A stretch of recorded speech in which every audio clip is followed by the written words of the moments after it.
Thank you for being present here. Merci beaucoup d'être venus nombreux. Nous allons parler du pouvoir que Jésus nous a donné. Nous allons continuer.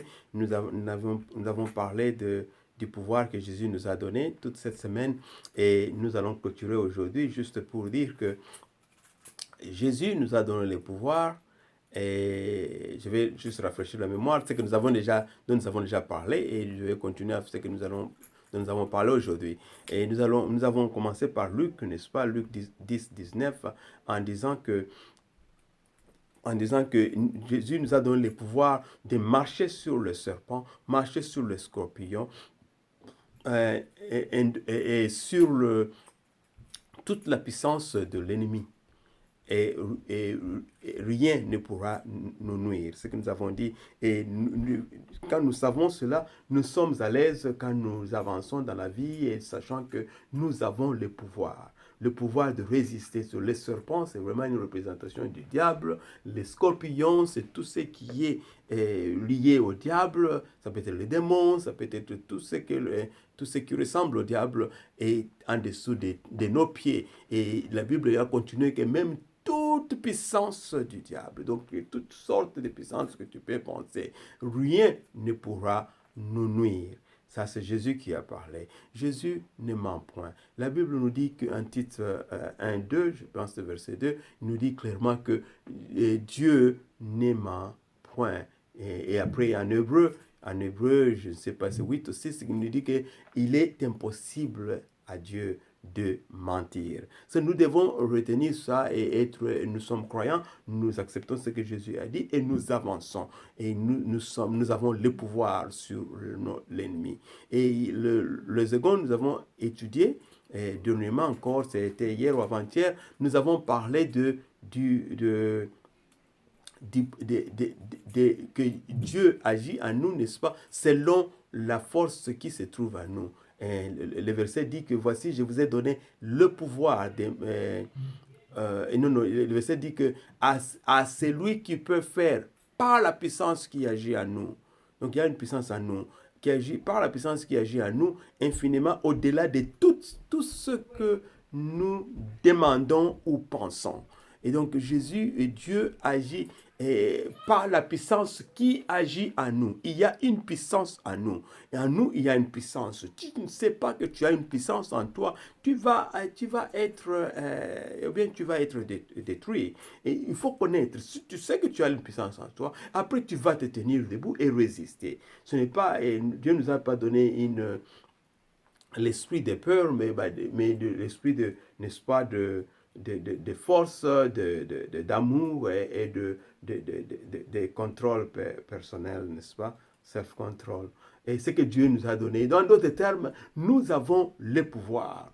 Et quand tu sais que tu as le pouvoir, tu vas utiliser ça. Quand tu veux que tu as la puissance sur l'ennemi, tu vas utiliser ça. Et quand tu commences à agir par la puissance qui agit en toi, quand la puissance en toi commence à agir, Dieu agit en fonction à travers cette puissance-là.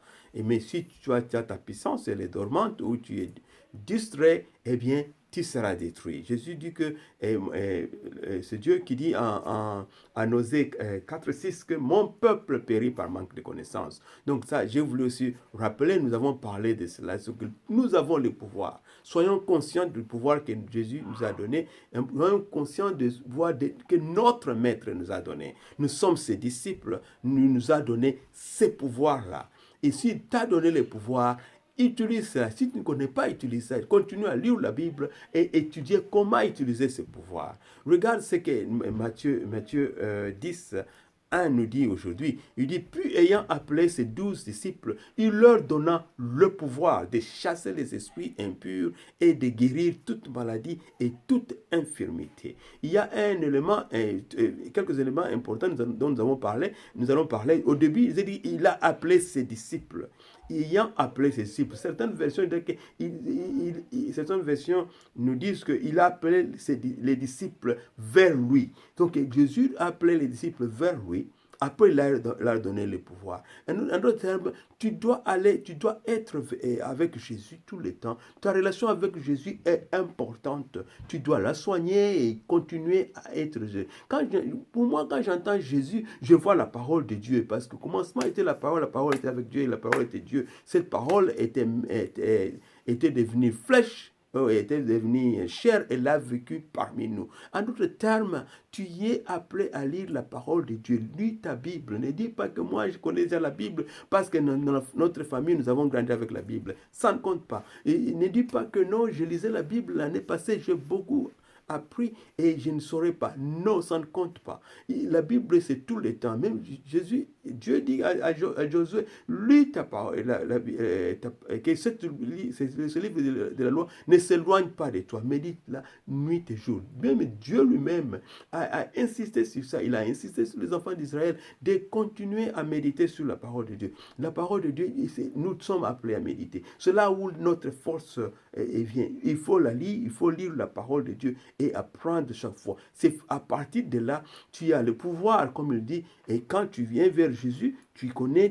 et quand il y a quelque chose qui te dérange, tu connais comment répondre. Quand il y a des trucs, tu les découvres facilement, les trucs du diable. Les trucs du diable, parce que nous avons à nous battre contre les esprits, et la parole de Dieu nous dit qu'il vient avec le truc, des distractions, il essaie de chercher à truquer pour avoir, pour gagner. Il n'a pas la force parce que Jésus l'a déjà battu. Il dit que Jésus, que ne soyez pas dans ce monde, vous aurez beaucoup de tribulations. Soyez joyeux, j'ai vaincu le monde. En d'autres termes, il a déjà vaincu le monde. Il nous donne le pouvoir, il nous a donné tout le truc, il nous appelle ses amis. Et donc, nous avons le pouvoir de marcher, n'est-ce pas, sur le serpent, le scorpion et toute la puissance de l'ennemi. Et rien ne peut nous nuire. Aujourd'hui, quand nous disons que nous venons vers Jésus, c'est lire la Bible et apprendre et retenir ce que Jésus nous dit. Chaque fois, lire, ne sois pas découragé. Et la deuxième partie, c'est il leur donna le pouvoir de chasser les esprits impurs et de guérir toute maladie et toute infirmité.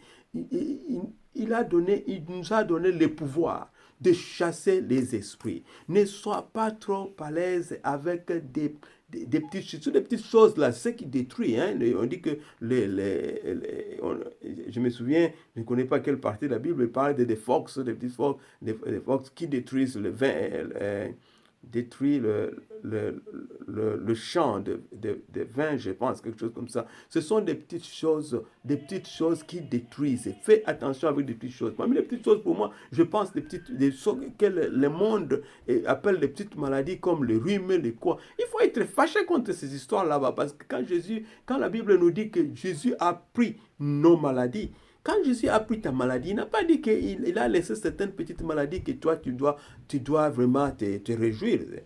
Toute maladie n'est pas supposée être en toi. Parce que maladie, ça veut dire que ce que Jésus a pris nos infirmités, il a pris nos maladies à cette croix-là. Isaïe, n'est-ce pas? Isaïe 53 en parle, et après, même... C'est 1 Pierre qui nous en parle aussi. Il parle de nous avons été guéris. En d'autres termes, si nous étions guéris, nous guéris de nos maladies. Et en d'autres termes, s'il y a une maladie qui vient, elle n'est pas la nôtre. C'est le diable qui essaie de tenter, nous faire pénétrer ça, nous sentir cette douleur. Et finalement, nous allons accepter ça, nous allons aller avec. Nous devons lutter contre cette histoire là-bas. Il ne faut pas être trop à l'aise avec.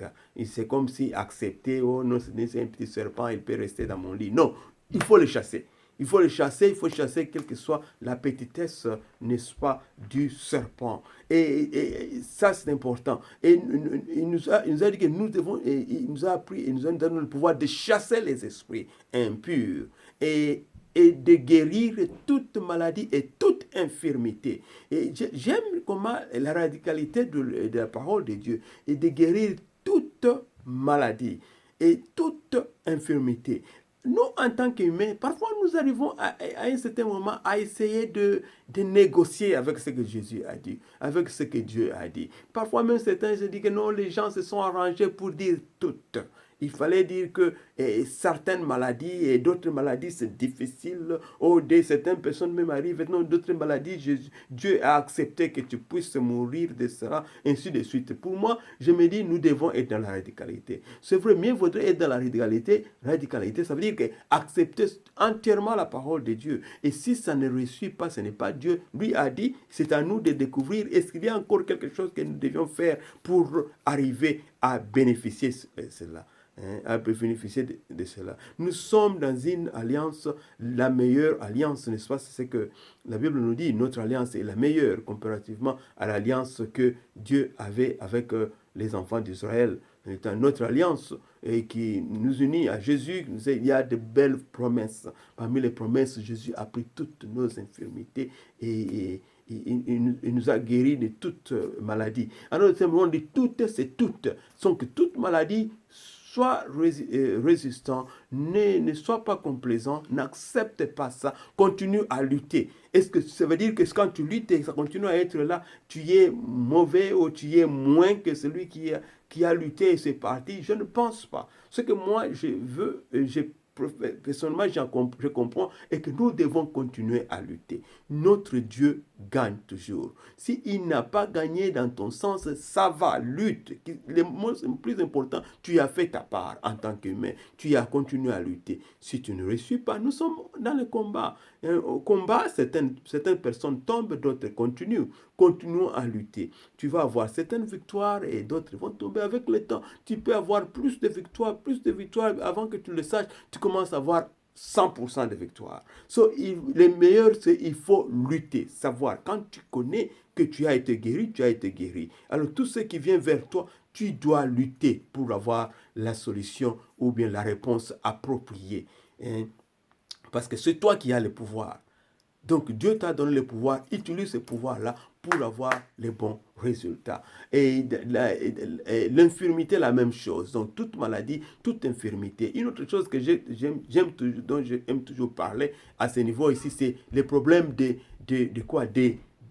prier pour les malades ou bien guérir les malades. Je préfère dire guérir les malades, comme presque partout nous lisons, la parole de Dieu nous dit, vous allez guérir les malades. En d'autres termes, part et guérit la maladie. Et j'ai toujours pensé que guérir la maladie, c'est ce que Marc, n'est-ce pas, Marc 11, 23 nous dit de parler à la montagne. Une montagne que si le cancer, je te dis de quitter au nom de Jésus-Christ. Si le cancer continue à résister, rester là-bas, continue à résister aussi à parler, je t'ai dit de partir. Tout ce qui apparaît, si c'est la douleur, je t'ai dit de quitter. C'est comme ça que nous utilisons notre langage en guérissant, en utilisant le pouvoir que nous avons, que Jésus nous a donné pour guérir les malades. Et mon frère, ma soeur, utilisons le pouvoir que Jésus nous a donné. Luttons, n'est-ce pas, luttons en utilisant ce que Jésus a dit. Il nous a dit, nous allons guérir les malades. Regarde ce que Matthieu 10, 8 dit. Guérissez les malades. Moi, je pense que ça guérit les malades. Il y a un malade, tu utilises tout ce que tu peux. Utilise soit Jésus. Imagine ce que Jésus pourrait faire si lui était là. Est-ce qu'il avait commencé à prier, et Dieu, et mon Dieu le Père vient et guérit cette personne? Non, il va peut-être dire, tu m'as donné le pouvoir de faire. Alors, tiens-toi debout, ainsi de suite. Donc, c'est ce que nous devons utiliser. Utilisons cela. Si ça ne réussit pas, mais ça ne diminue pas. Nous avons pratiquer ce qui est écrit dans la Bible et ce n'est pas réussi, ce n'est pas arrivé, ça va, ce n'est pas Dieu qui a échoué, c'est nous quelque part, essayer de revérifier nos connaissances et nous allons continuer à étudier la parole de Dieu. Moi, je suis sûr qu'il y a résultat dans ce que nous faisons et la seule façon que tu vas savoir, c'est pratiquer cela. Si tu ne pratiques pas, eh bien, tu ne sauras pas. Tu ne sauras pas. Il faut toujours avancer. Il y a guérir les malades, ressusciter les morts. Et c'est un ordre. Jésus nous a dit que je vous donne le pouvoir de ressusciter les morts. Nous guérissons. Il y a ceux qui ont réussi, continuer à ressusciter les morts. Nous pouvons tous ressusciter les morts. Il suffit d'intérioriser cela, être capable de ressusciter les morts. Et ici, j'ai toujours pensé, même les maladies ou les morts, il y a un problème de l'autre côté aussi, des volontés de la personne, si la personne veut vraiment vivre ou non. Si la personne ne veut pas, tu ne peux pas forcer. C'est pourquoi Jésus chaque fois demandait, que veux-tu que je fasse pour toi? Et Jésus posait toujours la question, et tu seras surpris, je me souviens toujours d'être surpris, où j'ai vu quelqu'un qui était, soit qui est infirme, et vous demandez, et qu'est-ce que je veux que, tu veux que je fasse pour toi? La personne dit, je veux que tu pries pour moi, pour que j'ai un peu d'argent. Eh bien, tu te demandes, quand tu regardes la personne, tu pensais que peut-être la personne veut que tu, tu pries pour son infirmité, prier pour autre chose. So, nous, tous nous avons des préoccupations différentes. So, tu peux chercher à vouloir faire venir à la vie quelqu'un qui veut mourir. Donc tu n'as pas besoin de faire ça. Et la personne a choisi de mourir, tu la laisses mourir tranquillement. Peut-être elle veut qu'elle meure en tranquillité, en paix. Tu pries pour ça, ainsi de suite. Ressusciter les morts, il y a ceux qui veulent mourir et qui veulent partir. Il y a ceux qui ne veulent pas, mais ils sont de partir. Tu lui demandes s'il veut vivre. Il veut oui. Ah, tu pries pour la personne et par la grâce de Dieu, parce que ce n'est pas toi qui fait venir la personne à la vie, c'est Dieu qui fait venir la personne à la vie. Toi, tu parles seulement. Dieu passe à travers ta bouche. Et purifier les lépreux, eh bien, nous avons le pouvoir de purifier les lépreux et chasser les démons. Les pouvoirs nous avaient été donnés. Donc, nous allons clôturer ce sujet en disant que nous avons les pouvoirs. Quand nous sommes au courant de ce pouvoir-là, quand nous sommes au courant des pouvoirs que nous avons, c'est ainsi que nous allons mettre ce pouvoir en pratique. Quand tu ne connais même pas que tu as le pouvoir en question, tu vas toujours te mettre au niveau inférieur, dit que je suis seulement humain, je ne pourrai rien faire. Utilise les pouvoirs que tu as et tu seras surpris combien tu as dans ton réservoir que tu as, dans ton réservoir humain. Tu y as plus. Jésus a dit que j'ai donné tout le pouvoir. Tout est en toi. Et quitte à toi maintenant d'apprendre, de t'instruire. Comme Dieu dit, mon peuple périt par manque de connaissance. Nous mourrons parce que nous n'avons pas la connaissance. Travaillons sur la connaissance et nous allons nous surprendre nous-mêmes de combien nous sommes. Et nous allons regarder derrière, regretter les années que nous avons passées sans utiliser les pouvoirs que Dieu nous a donnés, juste en acceptant son Fils unique, Jésus-Christ. So, je prie au nom de Jésus-Christ. Seigneur, je te dis merci pour cette parole. Je te dis merci pour ceux qui ont écouté, qui ont mis en pratique. Je te dis merci pour nous tous qui continuons à travailler dans ta parole et la mettre en pratique. Merci Seigneur de toucher mon frère, ma soeur, à travers le monde, tout celui qui me suit. Au nom de Jésus-Christ, j'ai ainsi prié. Amen.